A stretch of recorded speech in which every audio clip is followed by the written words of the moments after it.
दोस्तों आज हम एक्सप्लेन करने वाले हैं हाल ही में आई एक कमाल की मर्डर मिस्ट्री मूवी जिसका नाम है गोलम। ये आपको जरूर पसंद आएगी, इसलिए वीडियो को अभी लाइक कर दीजिए। हम चलिए कहानी शुरू करते हैं। तो मूवी की शुरुआत में हम संदीप नाम के एक पुलिस ऑफिसर को देखते हैं जो रात के समय थका हुआ अपने घर पर आता है। तभी संदीप को उसके फ्रेंड का कॉल आता है जो उससे कहता है कि तुमने आज मेरी बहुत मदद की है, इसलिए मैं तुम्हें थैंक यू कहना चाहता हूँ। और इनकी बातों से हम समझ पाते हैं कि संदीप बहुत ही ज्यादा इंटेलिजेंट पुलिस वाला है जो किसी भी केस को पल में सॉल्व कर देता है। खैर अब अगले दिन हम वीटेक नाम की एक कंपनी को देखते हैं जहाँ सुबह के समय उस कंपनी के सारे एम्प्लॉयज काम पर आने लगते हैं और इस कंपनी में लगभग 16 लोग काम करते थे। तब हम कंपनी में मीरा नाम की एक रिसेप्शनिस्ट को देखते हैं। मीरा अरविंद नाम के एक आदमी को कॉल करके कहती है कि तुम जल्दी से ऑफिस आ जाओ, हमारे बॉस कुछ ही देर में आने वाले हैं। और वीटेक कंपनी के बॉस का नाम जॉन होता है। असल में अरविंद कुछ प्रोजेक्ट के सिलसिले में जॉन से मिलना चाहता था। फिर सत्यम नाम का वॉचमैन मीरा से आकर कहता है कि पानी का पाइप खराब हो गया था, इसलिए मैंने पाइप बदल दिया है और ये पाइप का बिल है। फिर जॉन के ऑफिस आने से पहले सभी एम्प्लॉयज एक दूसरे से बातें कर रहे थे और कोई भी काम पर ध्यान नहीं देता। जिसके बाद ऑफिस में अरविंद आता है। तब मीरा अरविंद से कहती है कि जब तक बॉस नहीं आ जाते तब तक तुम ऑफिस में बैठकर उनका इंतजार करो। तभी वहाँ अरविंद को गोपी नाम की एक एम्प्लॉय पसंद आ जाती है और वो गोपी को इम्प्रेस करने के चक्कर में लग जाता है। फिर मीरा सीसीटीवी कैमरे में जॉन को आते हुए देखती है तो मीरा सारे एम्प्लॉयज को कहती है कि बॉस आ रहे हैं, इसलिए सब लोग अपने अपने काम पर लग जाओ। जॉन का नाम सुनते ही सारे एम्प्लॉयज जल्दी से काम पर लग जाते हैं। जिसके बाद जॉन ऑफिस में आता है और देखता है कि महेश नाम का एम्प्लॉय अभी तक काम पर नहीं आया है। तो जॉन मीरा से पूछता है कि महेश अभी तक ऑफिस क्यों नहीं आया। मीरा कहते कि आज महेश थोड़ा लेट हो जाएगा, वो थोड़े टाइम में ऑफिस आता ही होगा। फिर हम महेश को देखते हैं और महेश अपनी साइकिल से ऑफिस आ रहा था। पर तभी महेश को उसकी माँ का कॉल आता है तो महेश ऑफिस के बाहर ही अपनी मॉम से बात करने लगता है। जिसके बाद मीरा अरविंद को लेकर ऑफिस के मैनेजर राजीव के पास आती है और मीरा राजीव से कहती है कि बॉस ने कहा है कि तुम अरविंद के साथ मिलकर मीटिंग रूम में प्रोजेक्ट की बात कर लो और बॉस भी कुछ ही देर में मीटिंग रूम में आ जाएंगे। तब अरविंद और राजीव प्रोजेक्ट की बात करने के लिए मीटिंग रूम में चले जाते हैं। अब कंपनी में सभी एम्प्लॉयज अपना काम कर रहे होते हैं और कुछ ही देर बाद लंच टाइम हो जाता है। तब अल्बर्ट, गोपी और सागर चाय पीने के लिए कंपनी के नीचे जाते हैं। वहीं कंपनी में शांति नाम की एक मेड सभी एम्प्लॉयज को कॉफी दे रही होती है। अब शांति जब जॉन को कॉफी देती है तो गलती से कॉफी जॉन की शर्ट पर गिर जाती है। तो जॉन अपना शर्ट साफ करने के लिए वॉशरूम में जाता है और शांति सभी को कॉफी देने के बाद साफ सफाई के काम में लग जाती है। इधर राजीव मीटिंग रूम में काफी समय से जॉन का इंतजार कर रहा होता है। तो वो एक एम्प्लॉय से पूछता है कि सर किधर है। वो एम्प्लॉय बताते हैं कि वो तो वॉशरूम में गए हैं। तब राजीव वॉशरूम के बाहर जॉन का वेट करने लगता है, लेकिन काफी देर बाद भी जॉन वॉशरूम से नहीं निकलता। इस पर राजीव को कुछ गड़बड़ लगती है, इसलिए राजीव वॉशरूम का दरवाजा तोड़कर अंदर जाता है। तो वॉशरूम के अंदर तो जॉन की लाश पड़ी हुई थी। ये देखकर तो वो काफी घबरा जाता है और यहाँ जॉन के सर से काफी खून भी बह रहा था। जिसके बाद सभी एम्प्लॉयज पुलिस को कॉल करके बुलाते हैं। अब इंस्पेक्टर संदीप अपने ऑफिसर के साथ वीटेक कंपनी में आते हैं और वहाँ ऑफिसर जॉन की लाश की अच्छे से जांच करने लगते हैं। तभी संदीप को कमिश्नर का कॉल आता है जो उससे कहता है कि जिसने भी जॉन को मारा है तुम्हें उस खूनी का पता लगाना होगा। फिर वहाँ ऑफिसर संदीप से कहते हैं कि जॉन की मौत फ्लोर पर गिरने से हुई है, लेकिन संदीप को ऑफिसर की बातों पर यकीन नहीं हो रहा था। जिसके बाद जॉन की बॉडी को पोस्टमार्टम के लिए भेज दिया जाता है। अब संदीप क्राइम स्पॉट पर अच्छे से जांच पड़ताल करता है और साथ ही संदीप वॉशरूम के लॉक को भी चेक करता है। फिर संदीप कैमरे में देखता है कि जॉन कॉफी साफ करने के लिए वॉशरूम गया था। तब कांस्टेबल स्वामी कहता है कि सर जॉन की मौत सच में फ्लोर पर गिर के हुई है, शायद वॉशरूम में जॉन का पैर फिसल गया होगा,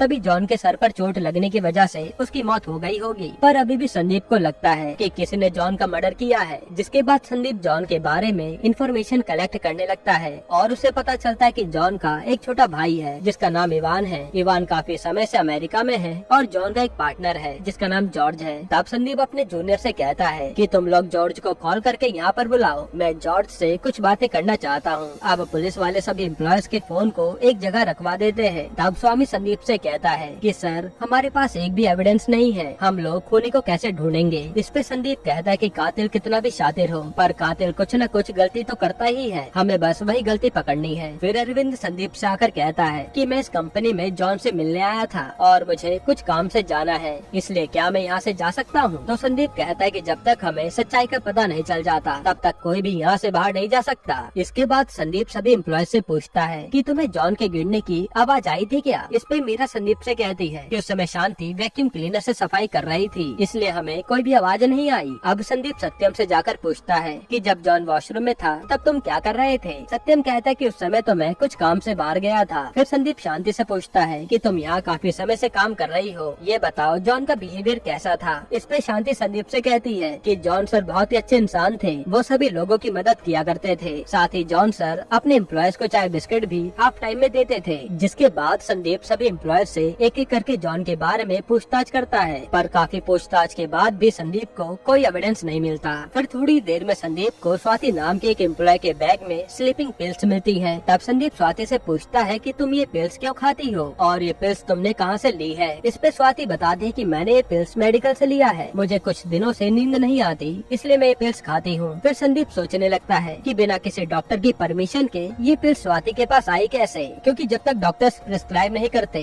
तब तक मेडिकल वाले ऐसी दवाइयाँ कस्टमर को नहीं देते हैं। जिसके बाद संदीप अपने ऑफिसर को उस मेडिकल के बारे में पता लगाने को कहते हैं। अब मोहन नाम का एम्प्लॉय संदीप को बताता है कि पिछले हफ्ते जॉन सर की विवेश नाम के एक एम्प्लॉय से कहासुनी हो गई थी और जॉन विवेश पर काफी चिल्लाया भी था। तब विवेश संदीप से कहता है कि मैं जॉन पर गुस्सा हुआ था लेकिन मैंने जॉन सर को मारा नहीं है। फिर संदीप देखता है कि सागर की उंगली पर चोट लगी होती है, तो वो सागर से पूछता है कि तुम्हारी उंगली पर चोट कैसे आई। सागर बताता है कि मेरी डेस्क थोड़ी सी टूटी हुई है और उसी से मुझे ये चोट लगी है। जिसके बाद ऑफिसर सागर का डेस्क चेक करने जाते हैं और वहाँ सच में सागर का डेस्क टूटा हुआ था। अब यहाँ काफी कोशिश के बाद भी कोई सबूत नहीं मिल रहा होता। तभी स्वामी की नजर अरविंद पर जाती है और अरविंद काफी अजीब हरकतें कर रहा था। फिर स्वामी अरविंद के पास जाकर उसका बैग चेक करने लगता है और तभी अरविंद अपना बैग लेकर ऑफिस के बाहर भागने की कोशिश करता है, लेकिन अरविंद के भागने से पहले ही उसे पुलिस वाले पकड़ लेते हैं। जिसके बाद संदीप अरविंद का बैग चेक करता है तो उसके बैग में ड्रग्स मिलता है। संदीप कहता है कि तुम ये ड्रग्स कहाँ से लाए हो। इस पे अरविंद कहता है कि मैं ड्रग्स सप्लाई करने का काम करता हूँ, लेकिन मैंने जॉन को नहीं मारा है। हालांकि अब पुलिस अरविंद को अरेस्ट कर लेती है और तभी वहाँ जॉर्ज आता है। तब संदीप जॉर्ज से जॉन के बारे में पूछता है। इस पे जॉर्ज बताता है कि जॉन एक अच्छा इंसान था और जहाँ तक मैं जानता हूँ जॉन का कोई दुश्मन भी नहीं था। फिर जॉर्ज का बयान लेकर संदीप जॉर्ज को जाने देता है। जिसके बाद संदीप सोच में पड़ जाता है कि आखिर वो कातिल को कैसे पकड़ेगा। तभी संदीप को एक ब्लैक कार पर चॉकलेट का निशान बना हुआ दिखता है और संदीप को लगता है कि जरूर कातिल ने ये निशान बनाया होगा। अब संदीप सारे एम्प्लॉय से पूछता है कि वो ब्लैक कार किसकी है। इस पर अरुण नाम का एक एम्प्लॉय संदीप से कहता है कि वो ब्लैक कार मेरी है। तब संदीप कहता है कि तुम्हारी कार पर चॉकलेट का निशान कहाँ से आया। अरुण कहता है कि वो निशान मेरे बेटे ने बनाया होगा। इसके बाद संदीप सभी एम्प्लॉय के फोन चेक करने लगता है। तभी एक ऑफिसर संदीप को कॉल करके बताता है कि वो स्लीपिंग पिल स्वाति को डॉक्टर राकेश ने दिया था। तब संदीप सोच में पड़ जाता है कि आखिर स्वाति ने मुझसे झूठ क्यों कहा कि वो पिल्स उसने मेडिकल से लिए थे। अब संदीप डॉक्टर राकेश से मिलने के लिए उसके घर जाने लगता है और वो स्वामी से कहता है कि जब तक मैं वापस नहीं आ जाता तब तक तुम किसी भी एम्प्लॉय को जाने मत देना। फिर संदीप राकेश से जाकर मिलता है और पूछता है कि क्या आप बीटेक कंपनी को जानते हैं, जिस पर राकेश मना कर देता है। संदीप कहता है कि अगर आप उस कंपनी को नहीं जानते तो बीटेक कंपनी के सभी एम्प्लॉयज के फोन में आपका नंबर कैसे आया, क्योंकि जब संदीप सभी एम्प्लॉयज के फोन चेक कर रहा था तब संदीप को सभी एम्प्लॉयज के फोन में राकेश का नंबर मिलता है। इससे संदीप समझ जाता है कि जरूर राकेश कातिल के बारे में कुछ जानता होगा। अब संदीप राकेश से कहता है कि अगर आप मुझे सारी सच्चाई बता दोगे तो मैं असली कातिल का पता लगा पाऊंगा, वरना तुम भी मुसीबत में पड़ सकते हो। तब राकेश को संदीप को सारी सच्चाई बतानी पड़ती है। राकेश बताता है कि मेरी पत्नी भी डॉक्टर है और एक दिन मीरा अपनी डिलीवरी कराने मेरी पत्नी के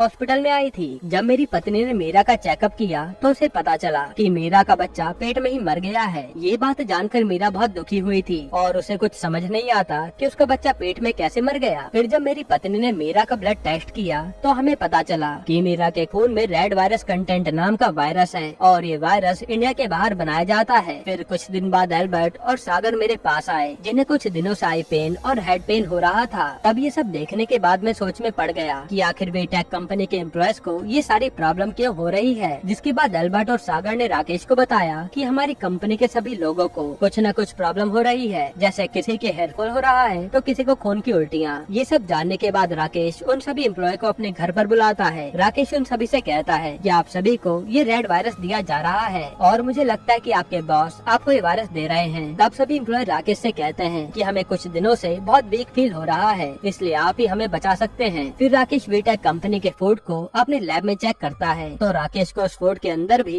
रेड वायरस मिलता है। जिस पर वो सागर को कॉल करके कहता है कि तुम कैसे भी करके जॉन का पेन ड्राइव मुझे ला कर दो, जो वो तुम सबसे छुपा रहा है। जिसके बाद सागर सागर जैसे तैसे करके राकेश को जॉन का वो पेन ड्राइव लाकर देता है। तो उस पेन ड्राइव में राकेश को जॉन के भाई इवान के बारे में पता चलता है और इवान अमेरिका में एक वी फार्मा नाम की कंपनी चला रहा था। वहाँ इवान ने एक रेड कंटेंट नाम का वायरस बनाया था और उस रेड वायरस के साइड इफेक्ट को चेक करने के लिए ही जॉन अपने एम्प्लॉयज को स्नैक्स में रेड वायरस मिलाकर दिया करता था। इसी वजह से उनके एम्प्लॉयज की हेल्थ काफी खराब हो रही थी, लेकिन किसी भी एम्प्लॉय को इस बारे में जरा भी खबर नहीं हुई। जॉन का असली प्लान था कि वो पहले ये रेड वायरस सभी लोगों में इंजेक्ट कर देगा और उसके बाद रेड वायरस के एंटीटोड के नाम पर सभी लोगों से काफी पैसे ऐंठेगा। फिर राकेश संदीप से कहता है कि उन सभी एम्प्लॉयज की हालत काफी खराब हो गई थी, लेकिन मैंने अपनी दवाई की मदद से उन सभी को पहले से काफी ठीक कर दिया है और मैंने तो जॉन के खिलाफ कंप्लेन भी करने की कोशिश की थी, पर उससे पहले जॉन ने उन सभी चीजों को ऑफिस से हटा दिया जिसमें जॉन ने रेड वायरस मिलाया था। तब ये देखकर सभी एम्प्लॉयज जॉन से बदला लेने के लिए तड़प रहे होते हैं, क्योंकि जॉन ने सभी एम्प्लॉयज के साथ बहुत गलत किया था और जॉन की वजह से तो मीरा अब कभी माँ भी नहीं बन सकती। फिर एक दिन कुछ एम्प्लॉयज राकेश के घर पर आते हैं और वह राकेश से कहते हैं कि हम लोग जॉन से बदला लेकर रहेंगे। तब राकेश उन सभी को ऐसा करने से रोकता है, लेकिन कोई भी राकेश की बात नहीं मानता। आगे राकेश संदीप से कहता है कि मैं जानता हूँ कि उन सभी एम्प्लॉयज ने जॉन का खून किया है और अगर तुम्हारे साथ ऐसा कोई करता तो तुम भी उस इंसान को जान से मार ही देते और असली गुनहगार तो वो वी फार्मा वाले हैं। अब संदीप उन सभी एम्प्लॉयज के बारे में जानकर काफी इमोशनल हो जाता है और वो फैसला करता है कि वो उन एम्प्लॉयज को सजा नहीं देगा। फिर संदीप ऑफिस में आकर सभी एम्प्लॉयज को अपने अपने घर जाने को कहता है, क्योंकि वो उन सभी एम्प्लॉयज की मजबूरी को समझ सकता था। जिसके बाद पोस्टमार्टम में संदीप को पता चलता है कि जॉन को अस्थमा की प्रॉब्लम थी और जॉन की जान सांस फूलने की वजह से गई है। तब संदीप सभी एविडेंस को अपने दिमाग में जोड़ने लगता है। असल में वो इस बात का पता लगाना चाहता था कि आखिर एम्प्लॉयज ने जॉन को मारा कैसे होगा। तब संदीप अपने मन में सारे इंसिडेंट को इमेजिन करने लगता है। तभी हमें दिखाया जाता है कि कैसे एम्प्लॉयज ने जॉन को मारा था। एक रात एल्बर्ट सागर से कहता है कि हमें जॉन के आने जाने की टाइमिंग पता करनी होगी और उसी हिसाब से हम जॉन को मारेंगे। तब सारे एम्प्लॉयज जॉन के हर एक मोमेंट को ऑब्जर्व करने लगते हैं। जिसके बाद एक दिन सभी एम्प्लॉयज जॉन को मारने का दिन डिसाइड करते हैं। माँ सागर सभी से कहता है कि हमारे ऑफिस में हर जगह कार्बन डाइऑक्साइड पाइप्स लगे हैं और जब भी ऑफिस में आग लगती है तब कार्बन डाइऑक्साइड अपने आप रिलीज होने लगता है। हमें जॉन को वॉशरूम में किसी तरह बंद करना होगा और तब हम एक पाइप की मदद से आग के धुएं को वॉशरूम तक पहुंचा देंगे। फिर वॉशरूम में अपने आप कार्बन डाइऑक्साइड निकलने लगेगा और वॉशरूम में घुटन के मारे जॉन की मौत हो जाएगी। अब अगले दिन सत्यम एक पाइप को वॉशरूम से जोड़ देता है और सागर अपनी कार को कैमरे के सामने लगा देता है, जिससे कैमरे में कुछ भी रिकॉर्ड नहीं होता। फिर स्वाति जॉन की कॉफी मशीन में एक छोटा सा टिश्यू डाल देती है, जिसके बाद स्वाति जॉन के वॉशरूम का लॉक अच्छे से चेक कर लेती है और अरुण सभी से कहता है कि जब जॉन वॉशरूम में जाएगा तब हम वॉशरूम को बाहर से लॉक कर देंगे। अब सागर कार्बन डाइऑक्साइड सिलेंडर को टॉयलेट के पाइप से कनेक्ट कर देता है और सभी एम्प्लॉयज जॉन के सामने नॉर्मल रहने की एक्टिंग करते हैं। फिर जब जॉन कॉफी पीने जाता है तो उसके कपड़े पर कॉफी गिर जाती है, जिसके बाद जॉन कॉफी साफ करने के लिए वॉशरूम में आता है। तभी सत्यम वॉशरूम के पीछे से धुआं धुआं कर देता है और धुएं की वजह से कार्बन डाइऑक्साइड छूटने लगती है। इसी वजह से जॉन की सांस फूलती है तो वो दरवाजा खोलने की कोशिश करता है, लेकिन दरवाजा नहीं खुलता